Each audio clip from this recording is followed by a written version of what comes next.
Department of Conservative Dentistry and Endodontics at Thai Dental College. He completed his undergraduation from Rajamuthaya Dental College, went on to do post-graduation at the prestigious Government Dental College, Chennai, then completed his FDS RCS from Edinburgh in 2003. He is a diplomate of Indian Board of Endodontics and very recently completed his PhD from the University of Amsterdam. He has keen interest in fractures in root dentine and root canal anatomy. He has guided several research projects and trained both undergraduates and postgraduate students, published more than 20 papers in PubMed Index Journal. And we are also happy to know that one of his systematic reviews on vertical root fracture is the highest cited article in the Journal of Endodontics for the year 2021. And with regards to today's lecture, the abstract, vertical root fracture is one of the important complications after root canal treatment and is difficult to diagnose. It has multifactorial etiology, and this lecture will discuss clinical features, radiographic features, etiology of VRF in teeth with and without root canal treatment. Over to you, Dr. Pradeep.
Partial discontinuity in tooth structure without any separation of the parts.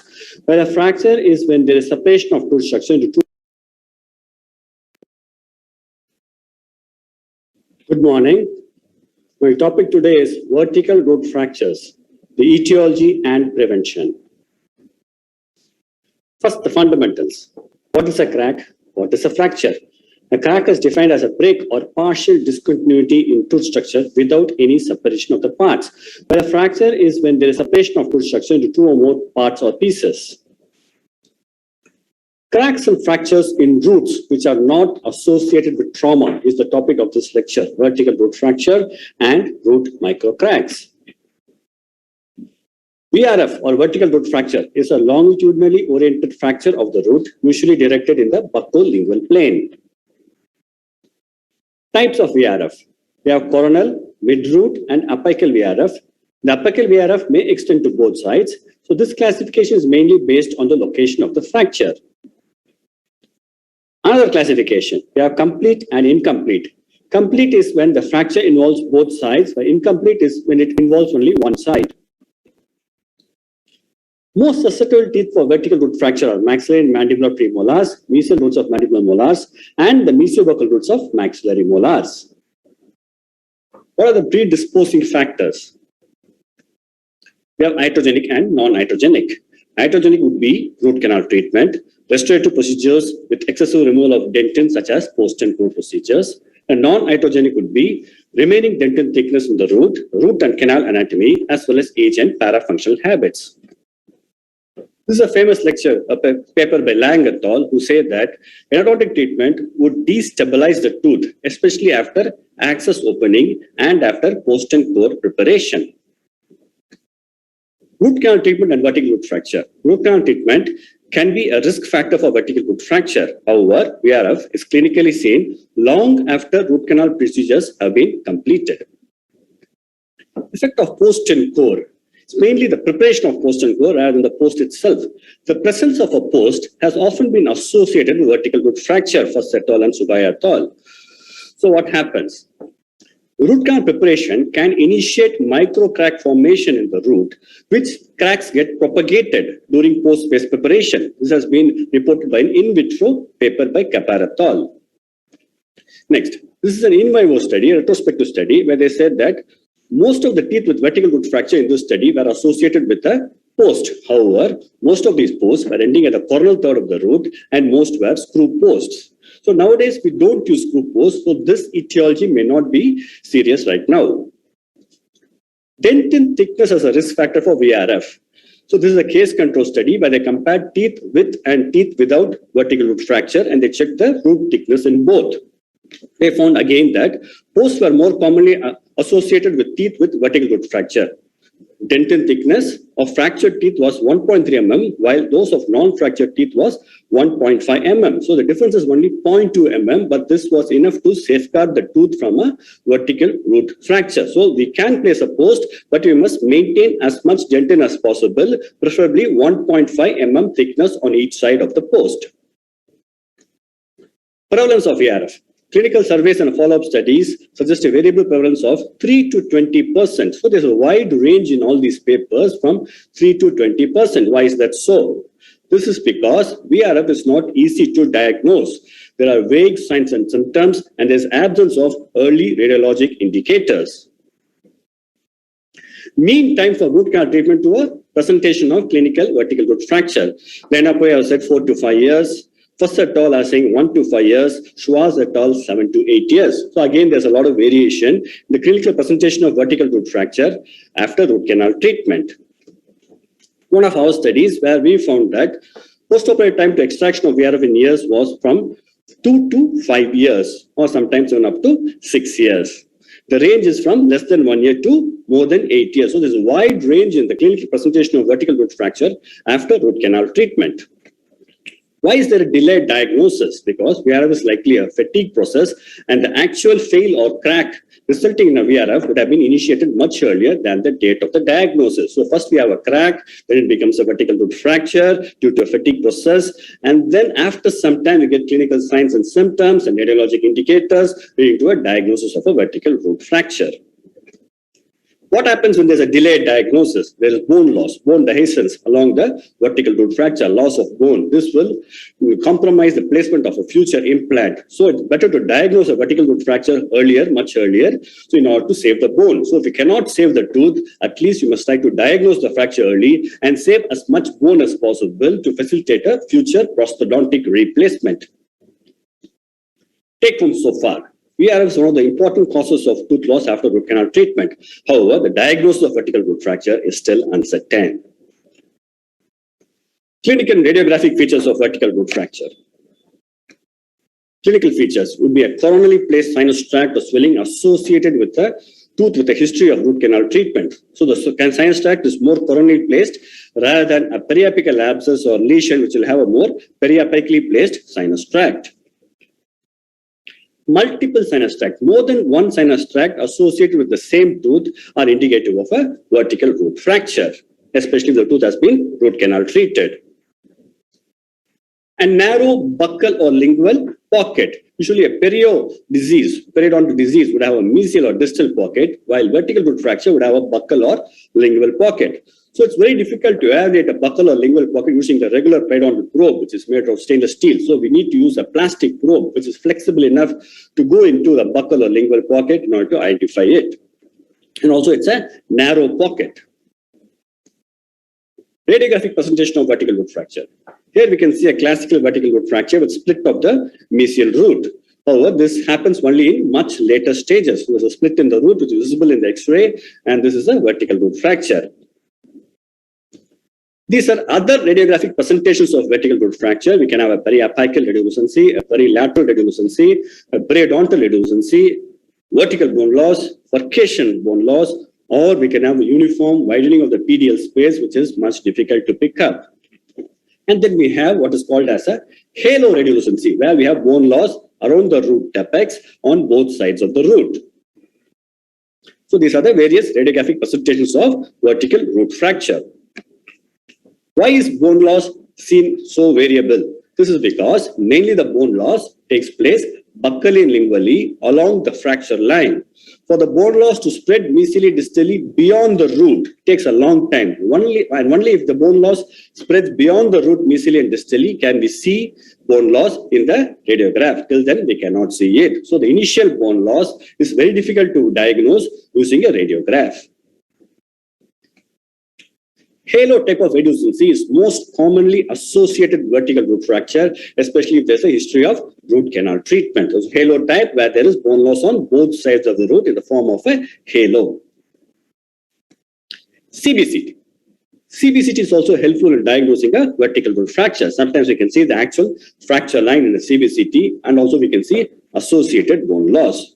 So how broad should the fracture line be before we can see the fracture line in a CBCT? Usually the fracture line should be double the voxel size of the CBCT machine used in order for the fracture line to be seen in a CBCT scan.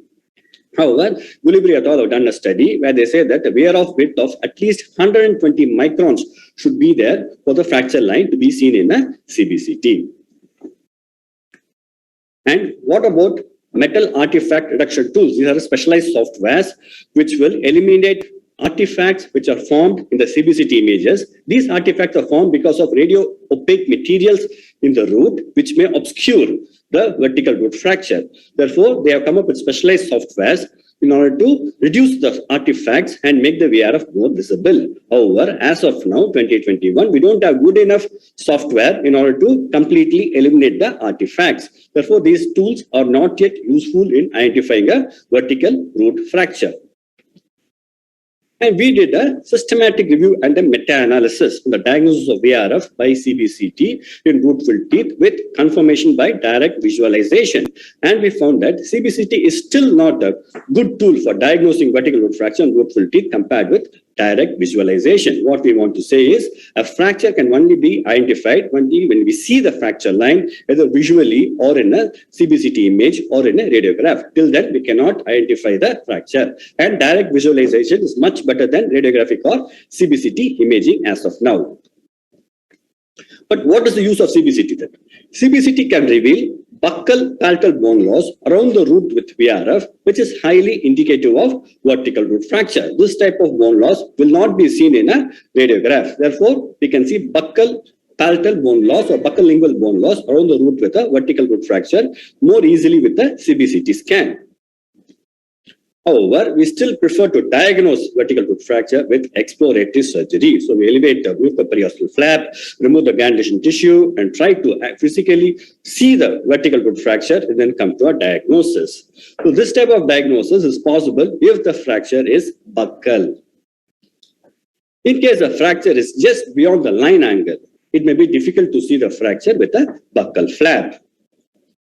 Also, in case we see a lingual vertical root fracture, again we cannot see it when we elevate a buccal flap. In such cases, we'll have to do an episectomy, cut the root apex, and then visualize the cut end of the root in order to see for the fracture line.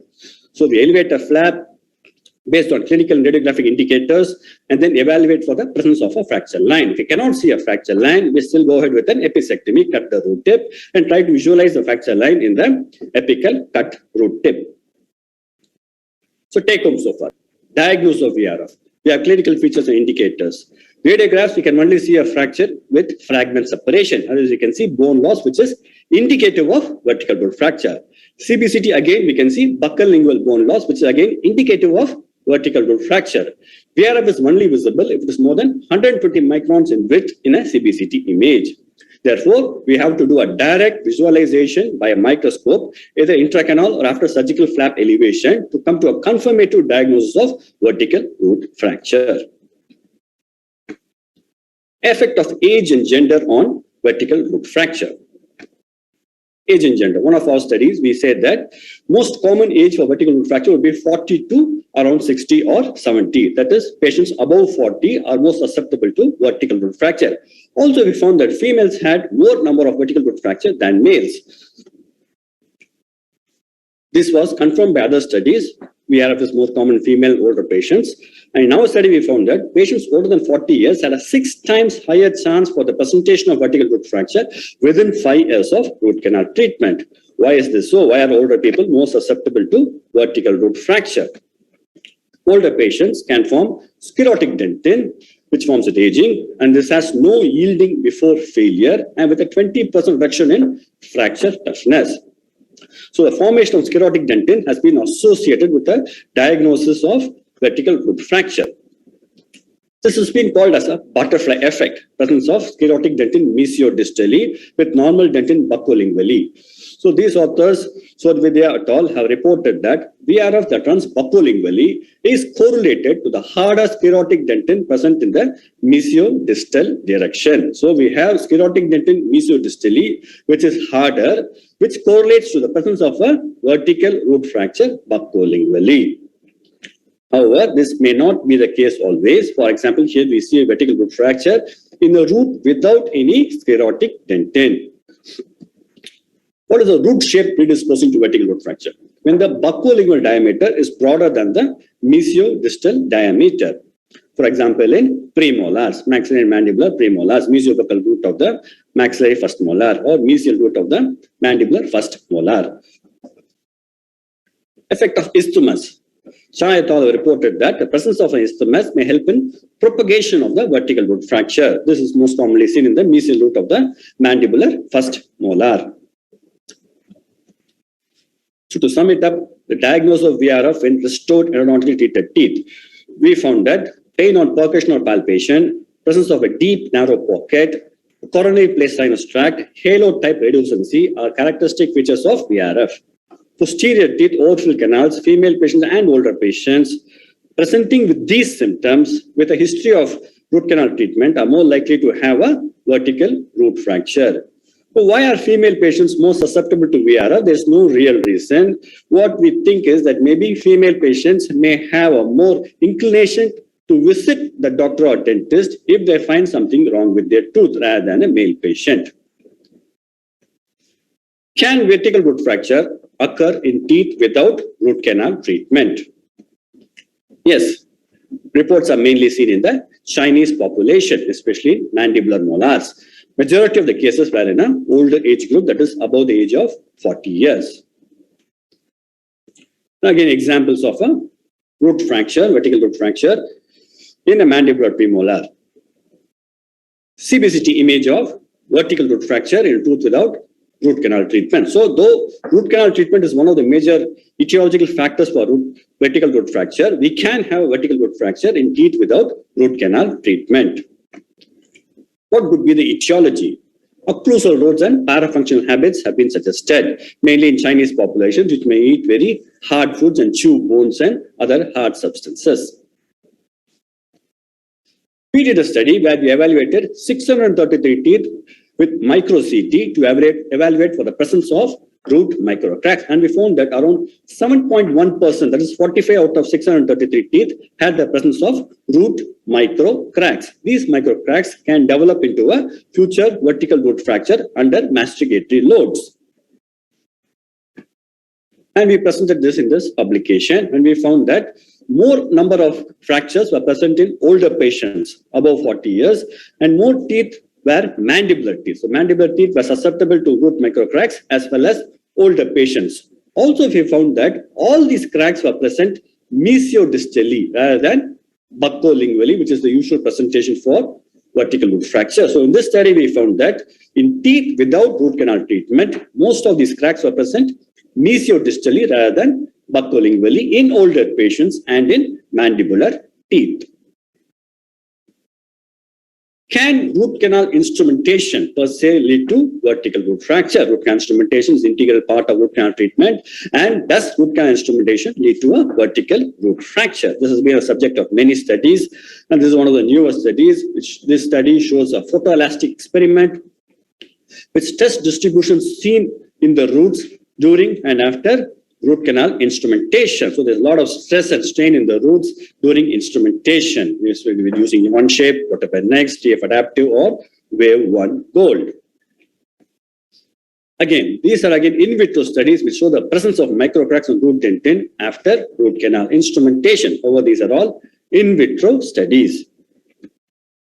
There is even a meta-analysis of in vitro studies which shows the reciprocation motion resulted in significantly lesser cracks compared with the conventional pro-taper rotary technique. So they reported that reciprocation has lesser cracks than rotary technique. Crack formation can be due to dentin removal during instrumentation and also due to increased wedging forces in narrow canals. And also stiffer instruments, especially when they go beyond the root canal curvature, can cause crack formation. All these research indicating crack formation are seen in vitro studies. Some of them are seen in cadaver-based models. Other research have also indicated that cracks do not form after root canal instrumentation. These studies were done in pig jaw models and in a cadaver model with micro-CT. For example, Didius et al., they did a study.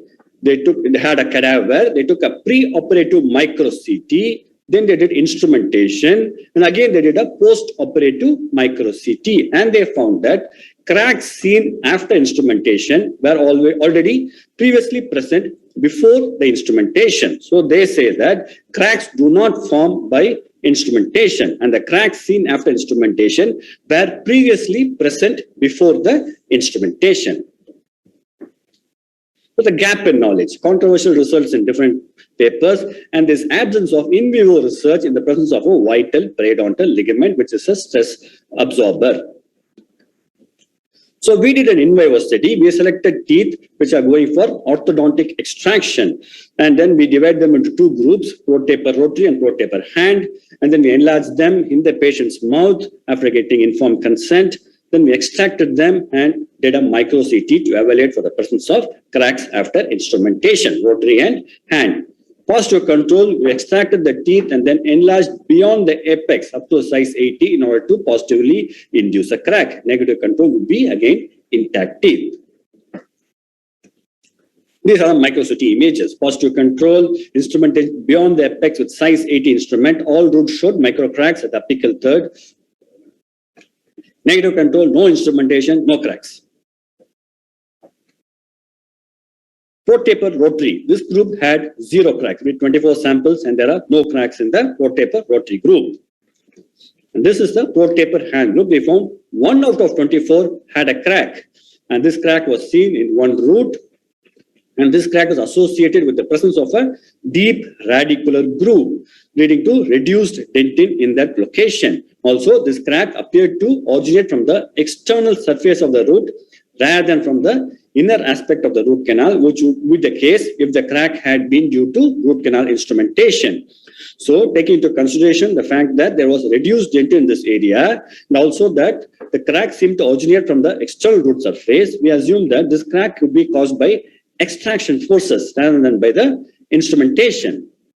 And we concluded that root canal preparation does not induce dentinal microcracks in vivo when done with pro-taper rotary or pro-taper hand instruments. What about over-instrumentation? Instrumentation beyond the apical constriction. Does this cause a vertical root fracture? Instrumentation beyond the apical constriction can cause damage to the apical constriction and the apical foramen. It can cause transportation or crack formation in the apical constriction and apical foramen. What do the studies say? The lab studies say that more root cracks when rotary instrumentation is done up to the major apical foramen rather than 1 mm short. We are always supposed to stop the instrumentation obturation 1 mm short of the apical foramen. However, a microcomputer tomographic study concluded that root canal instrumentation either up to the foramen or short may not result in the formation of apical cracks. Over-instrumented teeth are most commonly associated with overfilled teeth. So we have two types of problems here. We have over-instrumentation, instrumentation beyond the apical constriction. And again, we have obturation, again, beyond the apical constriction. So we did a case control study where we compared teeth with VRF and controls teeth without VRF. We matched the age, gender, tooth type, root canal instrumentation system used, the master apical file, and the type of root filling technique, that is lateral compaction. And we found that overfilled roots had 11.5 times higher odds for occurrence of vertical root fracture. So overfilling can lead to a vertical root fracture. Overfilling to or beyond the apical foramen. So these are examples of the cases we saw, and we saw that many of the overfilled roots were associated with vertical root fracture. So this is the report. So after matching for age, gender, tooth type, master apical file size and taper, and lateral compaction technique, we found that obturation or root filling to or beyond the radiographic apex can lead to a vertical root fracture. Other aspects. Effect of irrigants. Irrigants have been shown to reduce the micro hardness of dentin, especially when used in higher concentrations. So 6% hypochlorite can lead to reduction in micro hardness. Better to use lower strength of hypochlorite. Compaction forces. Lateral compaction can lead to the formation of dentin defects, which can lead to a future vertical root fracture when the load is as low as 1.5 kilos. Using nitrile spreaders can reduce compaction forces. However, all of these are in vitro studies. However, they indicate that forces should be minimal while doing root canal filling. What about warm vertical compaction? We have to use a smaller plugger with lesser wedging forces. Also, we limit the preparation size, width, and the compaction force. So always think gentle when inside the root canal. Free water loss can increase heterogeneous residual strain and reduce the fatigue resistance. So what do we know? VRFs are more common in older patients, mandibular molars and maxillary premolars. Pre-existing microcracks may be present in a low number of non-root filled teeth, especially in older patients and in mandibular teeth. Instrumentation or root filling beyond the apical constriction to be avoided to prevent a vertical root fracture. Rotary instrumentation may not lead to the formation of vertical root fracture. So what is the etiology of vertical root fracture? It is multifactorial. Root canal anatomy and increased dentin removal leading to thinner dentin in the roots can lead to a vertical root fracture. On top of this, excessive forces during root canal treatment can also lead to crack formation. And these cracks will get propagated by repeated functional or parafunctional stress and lead to a fracture. Repair. Can a vertical root fracture be repaired? As of now, we do not have the technology to repair a vertical root fracture. There have been some case reports where they did intentional reimplantation, that is, extract the tooth with a vertical root fracture, clean it out, seal it with resin, and then again reimplant it. However, these treatments are controversial and may not be highly predictable. Therefore, it's always better to prevent a vertical root fracture than to attempt to treat it. Bettman has reported as early as 1992 that the amount of remaining dentin and the root morphology may be the ultimate factors resistant to fracture of a root-filled tooth. These sentiments were reinforced by recent papers by Seber et al. And Ossare et al. So all of them are saying conserve dentin during treatment. So we recommend a traumatic root canal treatment with gentle instrumentation and root filling with minimal dentin removal. Avoid over-instrumentation, overfilling beyond the apical constriction. This would be the take-home for this lecture in order to prevent a vertical root fracture. I'd like to thank all of you for a patient hearing. I'd like to thank Professor Subaya and the entire team from Balaji Dental College for giving me this wonderful opportunity. Thank you all very much. And now I'm open for questions.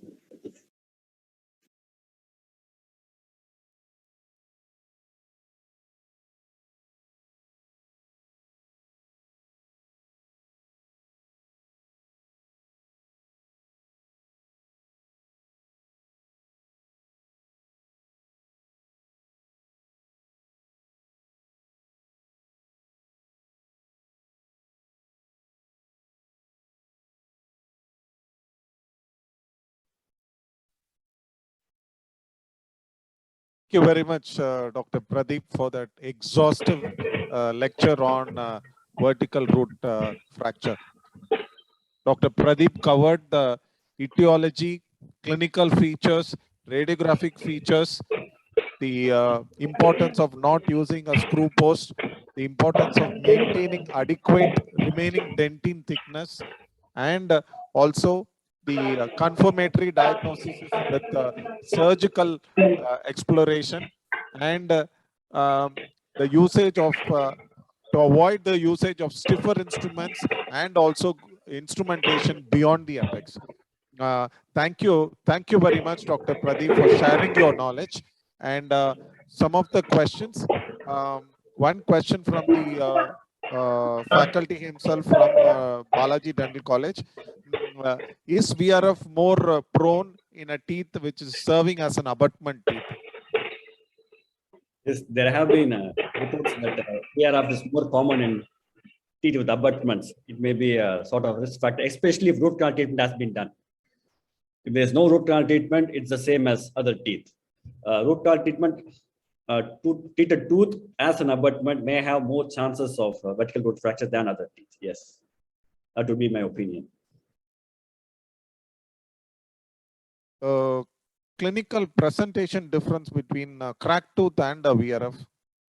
This is an interesting question. This is where many people make a mistake in diagnosis. So a cracked tooth mainly occurs in a vital tooth, as Professor Abbott said, with reversible or irreversible pulpitis. And mainly cracks are mainly mesiodistally oriented, whereas vertical root fracture usually occurs in a tooth after root canal treatment, usually occurs in a tooth after root canal treatment, and is usually buccolingually oriented.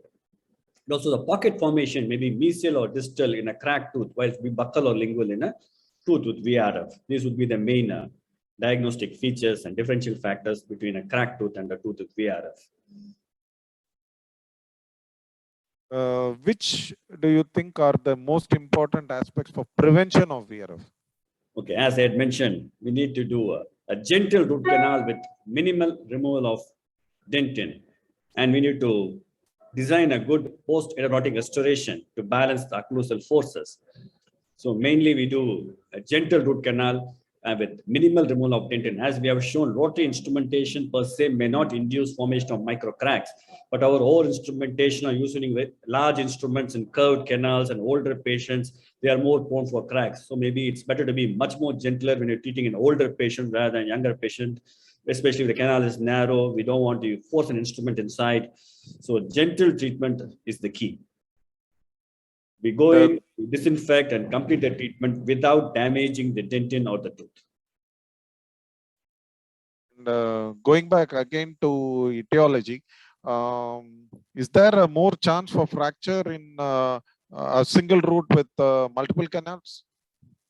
Single root with multiple canals, especially if there is an isthmus, there are more chances, being proved by studies by Chai and Tamse and others.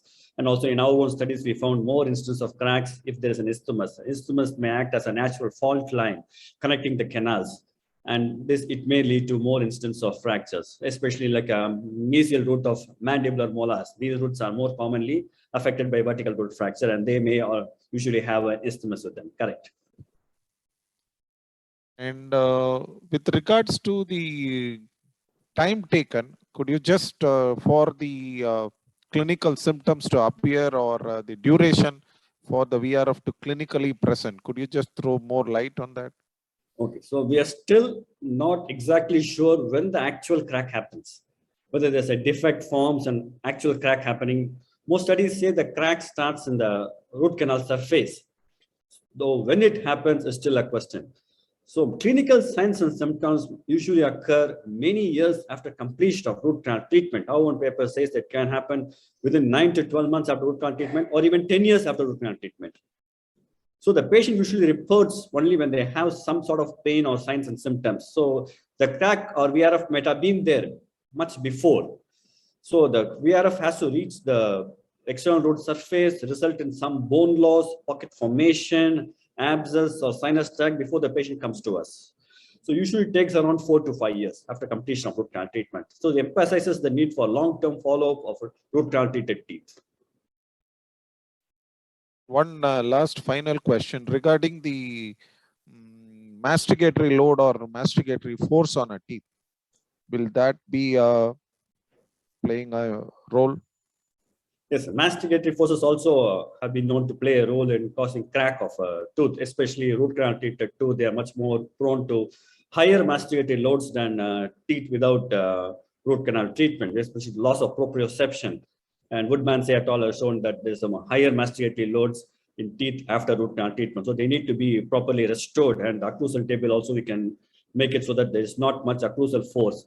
And especially if there's an adjacent implant and we want to use an implant protected occlusion where there is more force on the natural teeth rather than on the implant. So these are all chances of having more amount of fractures in a tooth after root canal treatment. So occlusion does play a major role. Yes, you're right. Oh, thank you very much, Dr. Pradeep. It was always a pleasure interacting with you. Thanks a lot. And thanks, Dr. Subbaya and the team at Balaji Dental College for giving me this opportunity. Thank you. Thank you, Velmurugan. Thanks, Subbaya. Thank you. I immensely thank both Pradeep Kumar and Velmurugan. Pradeep, it was a wonderful lecture enlightening us on the vertical root fractures and what all a clinician should look for to avoid this root fracture. Just because see a lot of failures, we only focus on disinfection, but and VRF can be an important reason for failure. And you've thrown light on the clinicians and all of us to avoid this. And thank you, Velmurugan, for moderating the session so nicely. And one more question was there in the chat box, which was, is abutment teeth more prone for fracture? Is it, in your experience, what acts as an abutment for a bridge? Should a clinician be careful regarding vertical root fracture? Or is it the same with any other? Abutment tooth, after undergoing root canal treatment, may be more prone. So there may be some lateral forces also on an abutment tooth. So abutment tooth after root canal treatment is slightly more prone for root canal fracture, or vertical root fracture. So. Thank you. Thank you. And that thanks both of you. And we would like to present the certificates for the speaker and the chairperson of the session. 1 moment. Thank you. Thank you. Thanks a lot. Yeah, we are humbled as we thank and present the certificate of our gratitude to Dr. Pradeep Kumar sir for being